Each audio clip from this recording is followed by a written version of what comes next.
आज युतीची घोषणा झाली आहे, काय जल्लोष? युतीची घोषणा झाली, तुम्ही बघताय मनसैनिक शिवसैनिक एकत्र आहोत. बघा कसं प्रत्येकाच्या चेहऱ्यावरती आनंद बघा. म्हणजे तुम्ही विचार करा, ही युती आम्हाला अपेक्षितच होती की दोन भाऊ एकत्र झाल्यानंतर आमचे मनसैनिक शिवसैनिक हे कधीपासून एकत्र आहेत. त्यांना आज भला मोठा व्यासपीठ मिळालाय.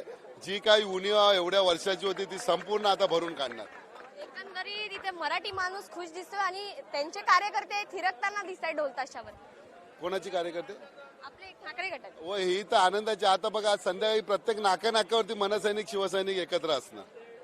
काय सांगाल, यासाठी होता हट्टास? यासाठी होता ना, एक मराठीपण टिकवण्यासाठी, मुंबईचं अस्तित्व, महाराष्ट्राचं अस्तित्व टिकवण्यासाठी होता 8 तास. आगामी निवडणुका येणार आहेत आणि राज ठाकरेंनी आताच सांगितलं की आमचा मराठी माणसाचाच महापौर इथे होणार. Yes, आम्ही सुद्धा बोलतो मराठी माणूस आणि ठाकरे बंधूंचा महापौर होणार. कॅमेरामॅन शिवाजी काळेसोबत मी साक्षी यादव, टॉप न्यूज मराठी, मुंबई.